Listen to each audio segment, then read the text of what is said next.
Thank you very much. Thank you, Council President.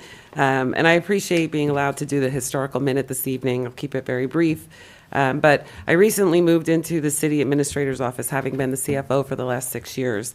And in moving into that office, I came across some interesting books and publications that are housed on the bookshelves in my new office.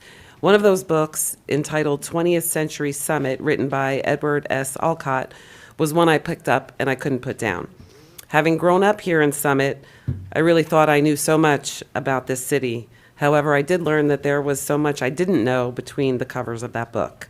If you can get a hold of a copy, I highly recommend reading it. Admittedly, I have been in budget prep mode for some time now, and in my efforts to collaborate and prepare the municipal budget for introduction over the last several months, budget has been top of mind. So in keeping with the budget theme, I have found some interesting facts about budgets in this book. Many of you may be aware that Summit was incorporated as a city in 1899 with a population of a little over 5,000 people. There was an election in April of that year to change the form of government from a township to a city, and that election produced the first mayor of the city of Summit, George H. Wilcox, and the new 7-man common council, it was men then.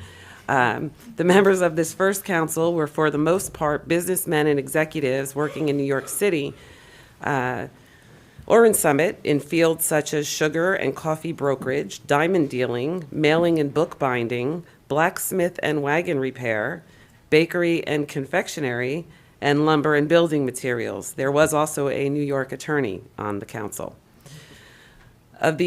Two of the original councilmen, George W. Baldwin and Ruford Franklin, were later to become mayors. And a fun fact, George W. Baldwin was the second mayor of Summit and was my great-great-grandfather. So talk about history.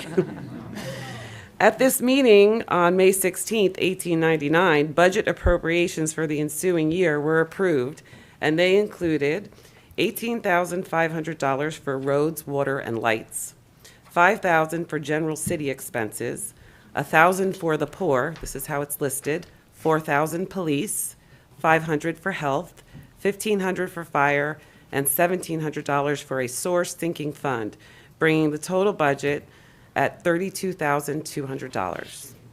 Fast forward to 1928, and the municipal budget in total was $561,000 and change. Salaries for a 25-man police department totaled $46,000, which is less than the annual salary of a policeman 97 years later, police officer 97 years later. The city clerk and the city treasurer each made $1,500 annually. The superintendent of ashes and garbage made $2,700, and the line item for snow removal was $900 and change. Maybe next year I'll go into the archives and see what budgets look like in the years after 1928, or whatever documents we have, how far back I can go, and I will update you then. Unfortunately, the budget I'll be introducing shortly will not be $561,000, but it's also not 1928. Thank you for indulging me, and I hope you found this as interesting as a self-proclaimed budget nerd did.